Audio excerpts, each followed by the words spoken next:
Hello everyone, and welcome to SUNUP. I'm Lyndall Stout. The big news across the country this week, of course, has been the bitterly cold temperatures. And although the temperatures are milder here at home, we're wondering if the freeze damage we're seeing in wheat fields is here to stay. For the answer, we turn to OSU's expert, small grains extension specialist, Jeff Edwards. This last cold snap that we had, the wheat was largely hardened off, so I don't anticipate much additional injury or winter kill from this last freeze event. The one that happened a few weeks ago, where the first freeze event that we had where we got cold very quickly, that did cause some cosmetic damage. So it's not going to be uncommon for our producers to go out into their wheat fields and find some tissue burn, some injury. That can be moderate to severe. The burn could be all the way down to the soil surface, but once we start to warm back up, they should be able to pull those plants apart, find some new green growth in those, and the injury will be temporary. It should grow right out of it when conditions improve.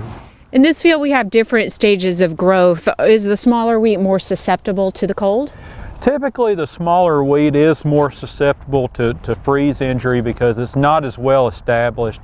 Some of the wheat that maybe was planted very late, just barely starting to poke out of the ground, there could be some winter kill there, but really we won't be able to get a good handle on that until we start to warm back up and the growth resumes. But by and large, I expect that to be a very small portion of our crop. I think we're going to come out of this in fairly good shape. Okay, this time of year, what's on the minds of producers in terms of management? Right now we're really thinking about and getting started with top dress nitrogen applications, and there are several things that go into that decision as far as how much to apply and when to apply it, things like that.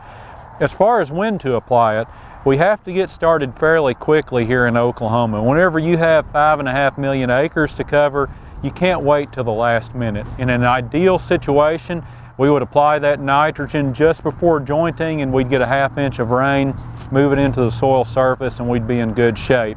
But we have to get started much earlier to cover all those acres, and typically early January is whenever we get started. My personal preference is to target the smaller wheat earlier because it's really going to need that nitrogen to get coming out of the ground and produce some additional tillers.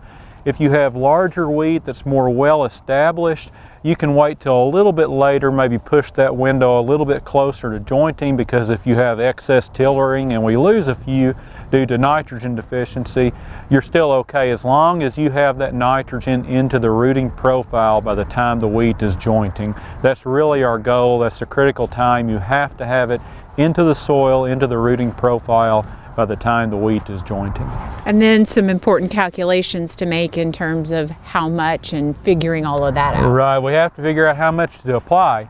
Now ideally you have a nitrogen-rich strip out there, you're going to use the Green Seeker program. If you have that, that's going to be the best method for determining how much nitrogen to apply. If you don't, maybe you have a soil test that you can use. Really what we need is about 2 pounds of nitrogen for every bushel of wheat that we're going to grow. So if we're planning on growing 40 bushels of wheat, we need 80 pounds of nitrogen. Let's say our soil test says that we have 40 pounds in the soil already, or we applied 40 in the fall.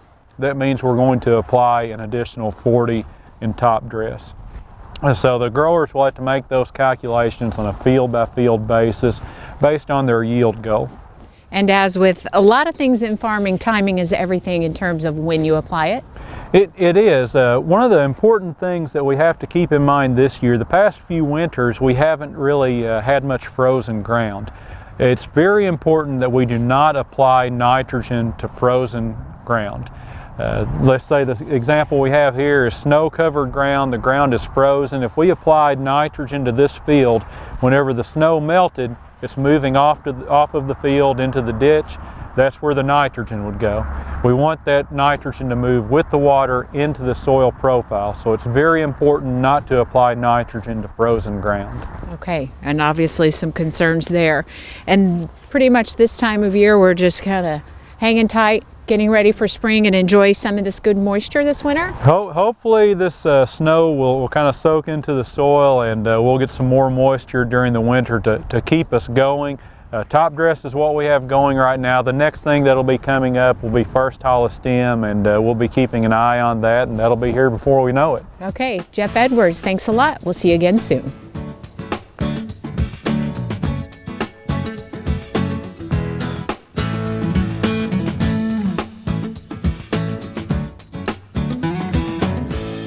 Hi, I'm Al Sutherland with your Mesonet weather report. The new year is here and the cold days just keep adding up. Hopefully you and your family have been able to stay warm. One way to look at the cold is by the number of days with lows at or below 32 degrees. As of Wednesday, Kenton had accumulated 70 freezing nights for our winter so far. Most of the state has had at least 40 cold nights. The count for Durant is at 35. The average for winter in Oklahoma ranges from 50 nights at or below 32 degrees near Durant to 130 nights for areas in the Panhandle. So we are well on our way to those winter totals so far. The count of days with highs at or below freezing ranges from 1 in the southeast to 13 in the northwest. The average number of days with highs at or below 32 degrees ranges from 2 in the southeast to 16 in the northwest and Panhandle. With 2 months of winter to go, our number of freezing days and nights could easily climb above the average. For the month of December, the average temperature was only 1 degree lower for Kenton and Boise City, while the rest of the state came in 3 to 5 degrees cooler than the Mesonet 15-year average. That placed December 2013 as the 17th coolest December out of the last 119 years. The statewide average was 4 degrees below normal. Checking on the root zone soil moisture at Mesonet sites, 3/4 of the state is in good shape. A map of 10-inch soil moisture through Wednesday had a lot of locations colored dark green with 9/10 or 1 fractional water index values. Woods and Harper counties in the northwest, along with Texas and Cimarron counties in the Panhandle, had extremely low 10-inch soil moisture. For 2013, the rainfall really varied across Oklahoma. A map that shows the departure in rainfall for the year from the Mesonet 15-year average went from a dry Hollis at 6 3/5 inches below average to a wet Shawnee at 15 24 inches above average. The areas with below average rainfall are those in the dark brown areas with negative numbers. Some places were in drier pockets such as Sulphur, Durant, Oilton, Pawnee, and Freedom, while other areas were more widespread, those across the southwest, west, and Panhandle. The outlooks for January from the Climate Prediction Center have equal chances for temperature for Oklahoma. That means no clear trend. To our southwest, the chance is higher for warmer temperatures, with higher chances for below average temperatures for areas around the Great Lakes. The outlook for precipitation has a large area of the nation like Oklahoma. Equal chances, no clear trend. Hopefully, our equal chances in January will be one of those times we experience more rainfall and slightly warmer temperatures. Thanks for joining us for this week's edition of the Mesonet Weather Report.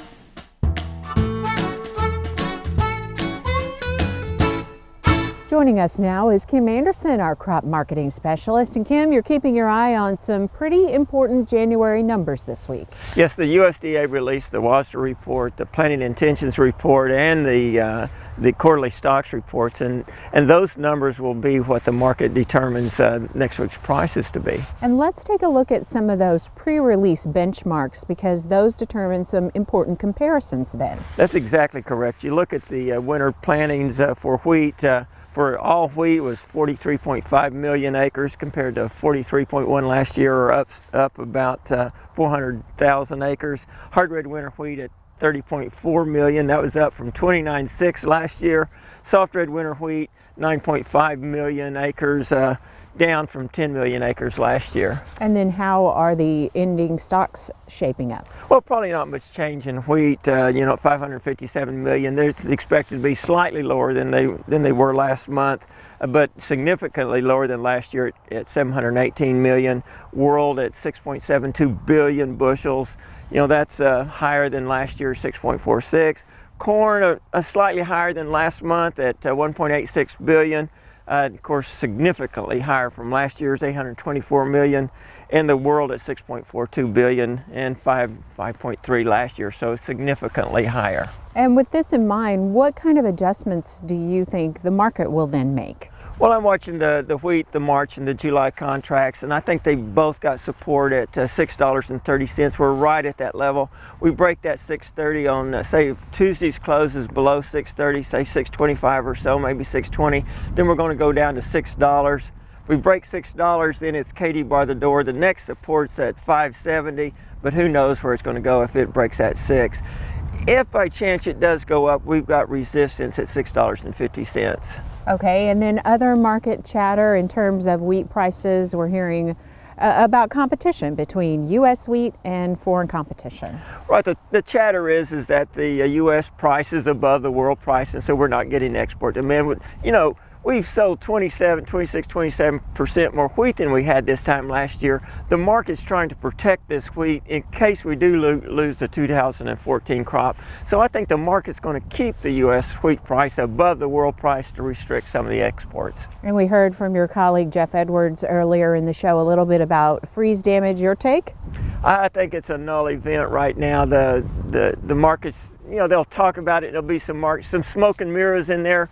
But unless we get some more freezing without the snow, and we're not going to have any impact until it comes out of dormancy. Okay, Kim Anderson, thanks a lot. We'll see you next week.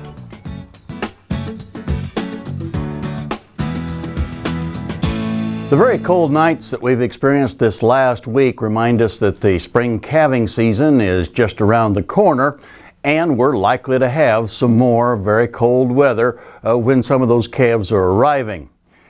That then brings about the management question of what we do if we find a baby calf that was born during the night in very, very cold weather, and we think he might be cold stressed, or the big term is hypothermic. Well, several years ago, a rancher in Oklahoma gave me a call and said that he had found a method that he thought worked very well in this situation. And when I checked the scientific literature, it actually bears out his observations. What he found was that if he took that cold-stressed calf and actually immersed it in warm bath water that's about 100 degrees, that really seemed to help. The scientists involved at the University of Alberta in Canada actually did a study, and they compared rewarming hypothermic calves by using 3 different methods. They put some of the calves in a very warm room with an insulated blanket on them. They also tried the method of putting the calves in 100-degree water, and the third method was using the warm water bath plus drenching the calves with a little bit of ethyl alcohol, thinking that the extra energy from that product might help these calves get turned around more quickly. What they found was that the alcohol did nothing. It didn't help at all. But immersing those calves in that 100-degree water rewarmed the calves, got them back to normal body temperature much quicker than the calves that they put in that warm room with a thermal blanket on them. Getting those calves rewarmed more quickly is important because it saves energy that's stored in the calf's body and gets that calf to where it has a chance to go back to mother, and nurse the cow, get that colostrum that we've talked about before for disease protection. Certainly we want to remember that we want to keep the calf's head above water. We don't want to drown the calf we're trying to save. We have to dry the calf off very, very thoroughly before we take him back out to the barn to his mother. But by using this method, if we find a baby calf that's really cold stressed, we can rewarm him, revive him, and get him back into his environment more quickly, and perhaps have a better chance of saving him so that we get to sell that very, very high-priced calf the following fall. Thought this might be useful to you as you go through this calving season. And we look forward to visiting with you folks again next week on SUNUP's Cow-Calf Corner. It's been a hot time in the markets from 2013 on into 2014, and we have Darrell Peel to talk about what has been going on. You know, it's been an unusual holiday season. We don't normally see a lot of action in cattle and beef markets over the holiday period, but this year's been an exception. From before Christmas until last week after New Year's, fed cattle prices improved about $6 or $7 a hundredweight. Box beef prices were up. Choice was up about $6 a hundredweight. And Select has been moving. In fact, Select earlier this week passed to the $2 a pound mark for the first time ever. So these markets are taking off, and I think it's really just an indication of what's to come as we go forward. Feeder cattle markets are just beginning to trade in the new year. They've been closed through the holiday period, but the indications are that those markets also are going to be up sharply here in the early part of the year. Okay, now you've been talking about this for a while, that this would be coming. Is this earlier than what you thought? Well, in a short-term sense, perhaps a little so. I mean, but we often see markets in a new year kind of take on a different tone. This is very fast. Usually it takes a couple weeks after the holidays to sort of figure out where we are, how much beef did we sell, what's in the pipelines, those sort of things. Market's really not waiting for that right now. We're seeing the box beef markets take off, we're seeing fed cattle markets take off, and feeder cattle. And the question really then becomes, do we go up from here to our sort of seasonal peak that's more towards the end of the first quarter, beginning of the second quarter? And at this point, it's a little early to say for sure, but I would say there's a good chance that we probably still have some seasonal price increase ahead of us, maybe not in the next couple weeks. We might move more sideways or even retrench slightly for a brief period of time, but I think there's still strength in this market, and that's the underlying theme here, is that we probably have not seen the seasonal peaks yet. So where would a top be for this market? You know, in terms of fed cattle prices, I think it's very likely that we will get close to that 140 a pound mark, which, really? You know, at the rate it's been moving, we could do that any day. I don't know that that's likely, but I think we'll get to 140 a pound, or perhaps a little bit higher, at least for a seasonal peak. Box beef prices look to keep moving up, both Choice and Select. I wouldn't be surprised to see Choice box beef prices go up around $2.15 a pound, or perhaps a little bit higher at some point. Feeder cattle markets, you know, I don't know how to predict the top at this point. I think it's going to depend a lot on weather conditions as we move through the winter and on into the summer. The winter conditions is another important factor to keep an eye on in terms of this fed cattle market. Obviously, the cold weather we've had recently will have some impacts, probably some on demand that's negative, but certainly some on the supply side in terms of affecting animal performance, and that further squeezes the tight supplies that are driving these markets right now. Okay, so let's talk about the beef in the grocery stores. What are we looking at for consumer prices? Well, I think it's got to be pretty clear that you know, the handwriting's on the wall. Consumers are going to see more pressure. These wholesale prices are going up. As we move through the year, we anticipated, and we still anticipate, a year-over-year decrease in beef production that's around 6.5%. That's going to put a lot of pressure on wholesale prices first, and then later on, as time goes on, more and more pressure on the retail level.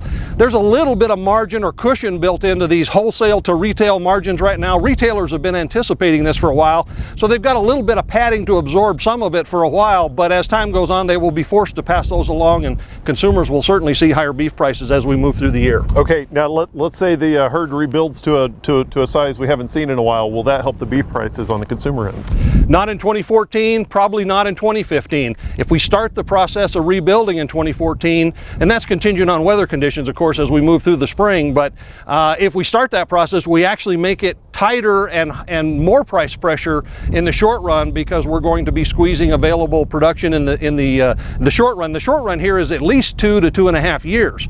So we could actually see things get a lot tighter before they get better. We're talking 2016 probably before that would pay off in terms of some increase in production and lower prices. Okay, a lot of information from Daryl Peel, Livestock Marketing Specialist here at Oklahoma State University.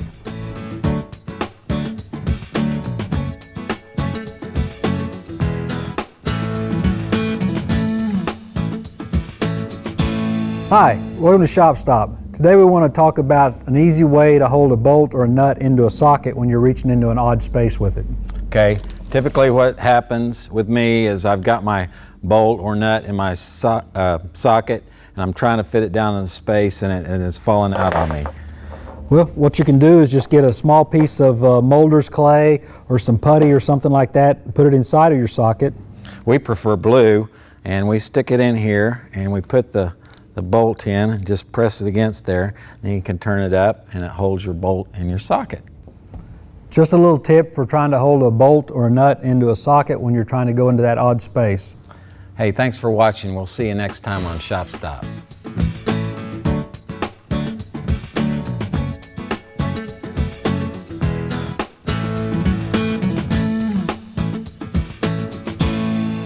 Around here, neighbors often help each other out by sharing tools and equipment. And that's just one of the thoughts behind the growing Prescribed Burn Association network in Oklahoma. SUNUP's Austin Moore explains. On a warm December evening, at the fire department in Cheyenne, the Roger Mills Prescribed Fire Association gathers. The way the national policy is written, each state can decide their own. This is a time for the members to learn about new opportunities and plan for the next year in ways they couldn't as individuals. The main thing to me is it's a bigger group. Your old buddy Bill, he might not be able to do it that day. And old Charlie over here, he can't do it because of this and that. You just have a bigger pool of people to pull through and help you with there. And it really is neighbor helping neighbor. And as one neighbor gets done, then next year, so the next one says, hey, I'm next and I really need to do it this time. And well, they come to this meeting and they sit down at the table and they kind of figure out who's going to do what in what areas. And it works together and it works really good. It's very beneficial to you, especially if you want to participate in a prescribed burn and prescribed fire to improve your land and the habitat and the health of your property. You know, it's a natural occurrence that we need to perpetuate, you know, within the state of Oklahoma and just around everywhere. Of course, these local organizations work alongside a state prescribed fire association. To learn more about that, we turn to Oklahoma State University fire ecologist John Weir. What the Oklahoma Prescribed Burn Association does is helps to provide information on a statewide level, so that each one of these burn associations aren't having to search for different things. We're hoping to provide a blanket kind of coverage of information across the state with it, help them provide places where they can find grant money for equipment or for training, things like that, that's going to be available. Instead of each one of them having to individually search for these kind of things, hopefully they can come to us, the entities will come to us with the money, then we can disperse it out to the burn associations as their need arises and stuff with that. We've already been able to do that with some grants that we've got for radios, grants that we've got for training and stuff that we've been able to spread out across the state to different burn associations and help them out. This is our way of communicating out in the field when we're doing prescribed burns. It helps our safety out there, gives us a chance to talk to each other and communicate on both sides of the field when we're conducting these burns. These radios, purchased with a grant from the Oklahoma Conservation Commission, use a special FCC-designated frequency just for burn associations. It helps, it gives a chance for these radios to be used by more than one group. Our association can use it there in Okfuskee County, as well as a neighboring association who may not have one, or maybe they're coming to help and they've got a set of these radios. They can use theirs along with ours, and we can tune in the same frequency and communicate with each other. Now, if I'm in a county where I don't have a burn association, I'm interested in doing one, what do I need to get together? What are my steps for really creating this organization? So if you're interested in starting a burn association, a couple of key things you need to do is try to get some other landowners that are interested, involved with it. You know, talk to them, try to get a core base started. It doesn't have to be a lot of people, you know, just a handful of folks that are interested. And one of the other key things is involve somebody with some local expertise, but also involve some of the local agency type people. Again, county extension folks, local NRCS, RC&D folks. Those people a lot of times have some expert information and can also help pass that stuff along and be a good sounding board, also kind of help be a good leader to provide that leadership to the local burn association, to the local people in that way. Because again, people make these organizations, and if you got good people doing it, you know, the good things are going to happen. You'll be able to get a good strong burn association started. We've seen that across the state in a lot of different places. We also have seen burn associations that haven't had strong leadership or have had leaders leave for different reasons, and the burn associations dwindled down really bad. And so again, key people is very important. All right. Now you've got an opportunity coming up here in the next few months for people to come together and kind of talk about this and see what's going on with right. this. We're kind of having an inaugural meeting of the statewide prescribed burn association with all the already formed burn associations, but also we're inviting any of the other groups there's different groups that have been wanting to form burn associations. The meeting is going to be February 3rd or February 8th. We're having two different meetings so we can kind of give people a choice to when they would like to come to this meeting. And what we're going to do is, again, invite just key members from each burn association so that we can tell them what the burn association is going to do for them, what we're going to provide, what kind of assistance and everything. Also, we want to get feedback from them at this meeting and get all that stuff settled in. Then they can go back and inform their local burn association on what OPBA is going to do for them. If you would like more information on those meetings, visit our website, sunup.okstate.edu.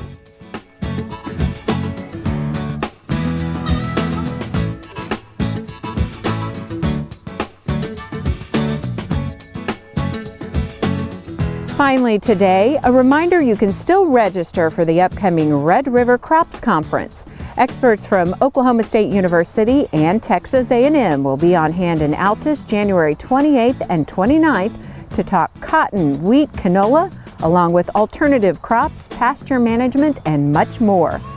To register, contact your local county extension office in Oklahoma or in Texas, or go to sunup.okstate.edu.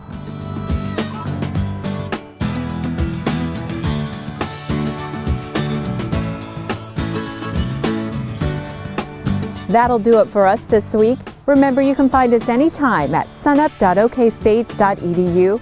You can also follow us on YouTube and social media. I'm Lyndall Stout. Have a great week, everyone, and we'll see you next time at SUNUP.